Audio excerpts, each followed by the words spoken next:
বল। তুমি আমার সাথে অনেক দিন গজল গাচ্ছ, তুমি সব থেকে আমার বুড়ো ছাত্র। ছাত্র। তো আমি আজকে দেখবো তুমি কত কত শিখেছো গজল, যে গজল যে কতদূর তুমি পৌঁছেছো, হ্যাঁ হ্যাঁ। কতদূর শিখেছো। আমি তোমাকে কয়েকটা প্রশ্ন করি, তুমি উত্তর যদি দিতে পারো, আচ্ছা ঠিক আছে।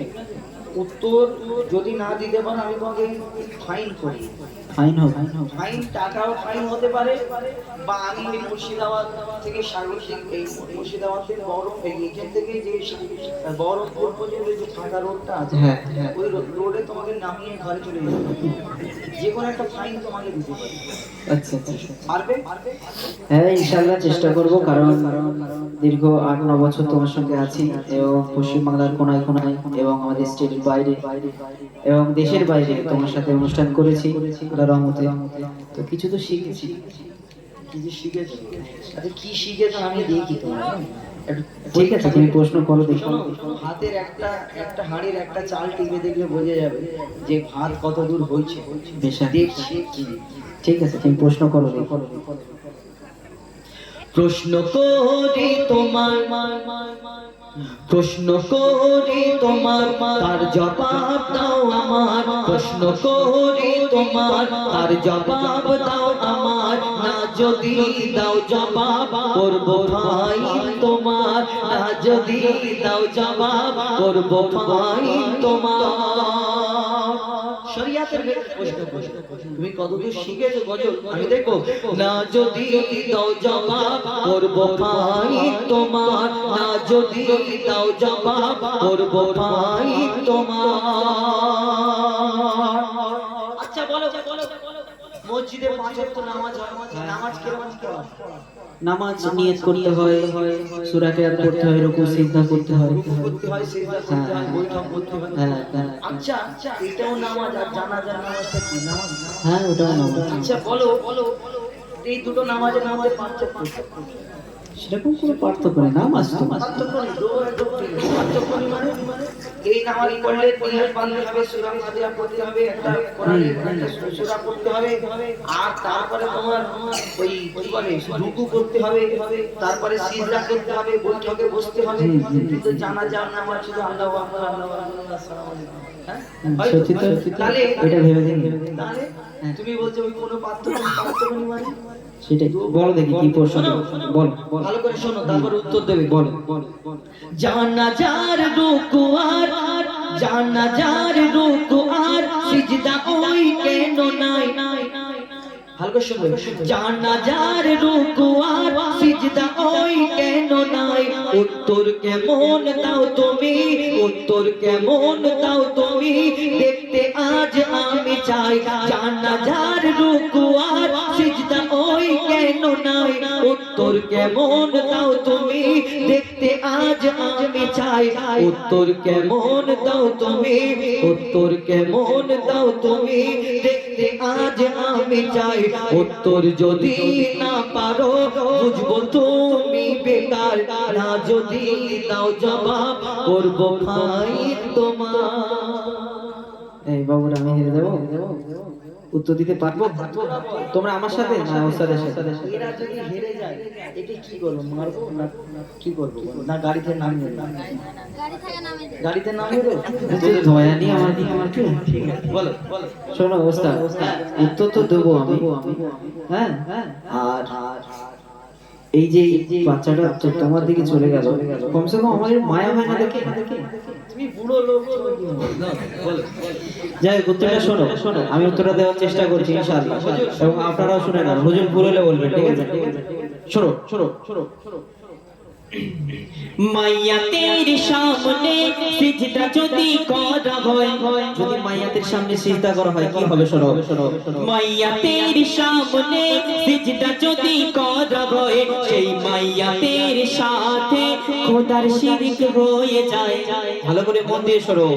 মাইয়াতের সামনে সিজদা যদি করা হয়, সেই মাইয়াতের সাথে খোদার শিরক হয়ে যায়। রুকু ও সেজদার আল্লাহ শুধু হকদার রুকু ও সেজদার আল্লাহ শুধু হকদার দিলাম জবাব তোমার দাও ফাইন আজ আমার। আমি তো তোমাকে টাকা দেবো বলিনি, তুমি টাকার দিকে তাকালে কেন? আমি তোমাকে ফাইন করবো, আমি মারতেও পারি। সে তো বেশ আমি সব করতে পারবো, আমি এখন জিতে গেছি, তোমাকে দিতে হবে। আচ্ছা ঠিক আছে, জিতে গেছে, এরপরে কি হবে বলো? আরেকটা প্রশ্ন করো, এই লাস্ট আমি আর প্রশ্ন করব না। আচ্ছা ঠিক আছে, ঠিক আছে, তোমার যদি প্রশ্ন থাকে আমি করতে পারি। এই শেষ প্রশ্ন শোনো, ঠিক আছে, বলো বলো। দুম্বা ছাগল উট গরু ধর্মে হালাল জানি দুম্বা গরু উট ছাগল ভেড়া হালাল হালাল, কিন্তু এই যে শুকর, কেউ বলে শুয়োর, আবার কিছু মহিলারা আছে মুক্তি সাহেব বলে ফতোয়া বলে যে শুয়োরের নাম নিবি না, মনি মুখে নিবি না, নাপাক হয়ে যাবে 41 দিন নাপাক। বলে মনি কচি এই 41 দিন নাপাক হয়ে যাবে। আর কোরআন শরীফে এই শুয়োরের নাম, শুকরের তো আরবিতে যে তার নাম বলে, তাহলে কোরআন পড়তে তার নাম বলে গোসল করে, কেন নাপাক হয়ে গেল? খালি এনাদের কোথা থেকে এসব কথা পায় আমি তো বুঝতে পারি। কিছু আমার মা বোনেরা বলে যে বাবা সময় 41 দিন নাপাক হয়ে যাবে, এই 41 দিন নাকি নাপাক হয়ে যাবে। আচ্ছা বলো, যাই হোক এটা বাদ দিই, যে এই যে গরু ছাগল মোষ চার পেয়ে জন্তুগুলো খাবার তো হালাল, হ্যাঁ, আল্লাহ পাক হালাল করে। শুকরও তো চারটে তাও ঠিক, শুকরেরও গোশ আছে, চর্বি আছে, সব আছে, তাহলে শুকর কেন হালাল? তাই তো, কেন হারাম? শোনো তোমাকে প্রশ্নটা ভালো করে বলো বলো বলো। দুম্বা ছাগল উট গরু ধর্মে হালাল জানে দুম্বা ছাগল উট গরু ধর্মে হালাল জানে শুকর কেন হয় হারাম তার জবাব দাও তুমি। দুম্বা ছাগল উট গরু ধর্মে হালাল জানে শুকর কেন হয় হারাম তার জবাব দাও তুমি। সময় দিলাম 2 মিনিট তার বেশি আর তো নয়, শুধু মাথা চুলকালে হবে না। সময় দিলাম 2 মিনিট তার বেশি আর তো নয়, না যদি দাও জবাব করব ফাইন তোমার, না যদি দাও জবাব করব ফাইন তোমার। ওস্তাদ তো এবার আমার টেনশনে ফেলেছে, না যদি দিতে পারি আর ওই বহরমপুরের আগে যদি নামে দেয় ঘরে যাবো কি কি সমস্যা। আর এত টাফ প্রশ্ন কেউ করে? একটু ছাত্র বলে মায়া দয়া করতে হয় না? আচ্ছা আচ্ছা, এই তোমরা বলো আমি পারবো? এবার তাকবীর দাও তো, নারায়ে তাকবীর। আমার বেলায় জোরে দে, নারে তাকবীর। ও দেবে আসতে, নারায়ে তাকবীর। মানে জিতে গেছি। আমি কি বলবো? ও দেবে আসতে দেবে। আচ্ছা আমি বলি নারে তাকবীর। নারায়ে তাকবীর। তোরা এরকম লিখছিস আমার সাথে? উত্তরটা শোনো, তাহলে তুমি উত্তরটা শোনো, চেষ্টা করছি, উত্তরটা শোনো। শুকর হলো প্রাণঘাতী সব রোগের ভান্ডার। মন দিয়ে শুনবে উত্তরটা, না তো বুঝতে পারবে না। শুকর হলো প্রাণঘাতী সব রোগের ভান্ডার, শুকরের গোশতে তৈরি হয় ক্যান্সার। রাসূল পাক সাল্লাল্লাহু আলাইহি সাল্লাম বলে দিয়ে গেছে, যে জিনিসটা খেলে বান্দা বান্দির উম্মতে মুহাম্মাদের জন্য ক্ষতি, সেটাকে হারাম করে দিয়েছে। ভালো করে মন দিয়ে শোনো। শুকর হলো প্রাণঘাতী সব রোগের ভান্ডার, শুকরের গোশতে তৈরি হয় ক্যান্সার। চরিত্রহীন এই পশু এর জোড়া নাই গো আর, চরিত্রহীন এই পশু এর জোড়া নাই গো আর। দিলাম জবাব তোমার দাও ফাইনে আজ আমার।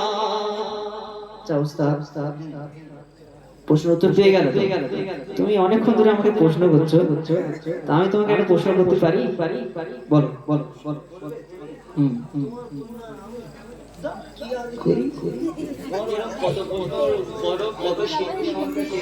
একবার প্রশ্ন করবো তো? হ্যাঁ, ওস্তাদ ছাত্রকে প্রশ্ন করছে, ছাত্রের কি মনে ইচ্ছা হয় না একবার ওস্তাদকে প্রশ্ন করি? হ্যাঁ, একবার তাকবীর দাও তো, নারায়ে তাকবীর। প্রশ্ন করবে, শোনো শোনো শোনো, আমরা সুরে বলবো। মরাবাত ইসলামে খাওয়া যে নয় হারাম। ভালো করে শোনো প্রশ্নটা। মরাবাত ইসলামে মরা মাছ ইসলামে খাওয়া যে নয়, মানে হারাম না, ঠিক বলছি না? মরা মাছ ইসলামে খাওয়া যে নয় হারাম, কিন্তু মরা মুরগি খাওয়া কেন হারাম? ভালো করে শোনো, মরা মাছ ইসলামে খাওয়া যে নয় হারাম, কিন্তু মরা মুরগি ওই খাওয়া যে কেন হারাম? আশা রাখি এর জবাব তবে দেবে সঠিক আমার, আশা রাখি এর জবাব দেবে সঠিক আমার, না যদি দাও জবাব করব ফাইন তোমার। আমি করতে পারি, তুমি আমাকে ঠিক আছে, বুঝতে পেরেছি। তোমরা বড় হয়ে গেছো আমার থেকে, আল্লাহ আরো বড় করুন। শোনো শোনো, হ্যাঁ, এই প্রশ্ন, এই তোর কোনো ব্যাপার না, শুনে রাখো। তুমি বললে মরা মাছ হ্যাঁ হ্যাঁ হালাল হালাল মরা মাছ হালাল, হ্যাঁ, মরা কিন্তু- মুরগি কেন হালাল? কেন কেন এটা সবার প্রশ্ন জাগে না? হ্যাঁ আপনাদের জাগে না প্রশ্ন যে বাজার থেকে মাছ মরে গেলে তার দাম থাকে, কিন্তু মুরগি মরে গেলে 10 টাকা 15 টাকা হ্যাঁ piece হ্যাঁ করে। সেই হোটেলে দেয়। আচ্ছা শোনো আমার কথা, শোনো শোনো। শোনো ভাই মুরগি ওই, শোনো ভাই মুরগি ওই যখনই মারা যায়, শোনো ভাই মুরগি ওই যখনই মারা যায়, ওর যত রক্ত ওই গোস্ত সব শুষে নেয়।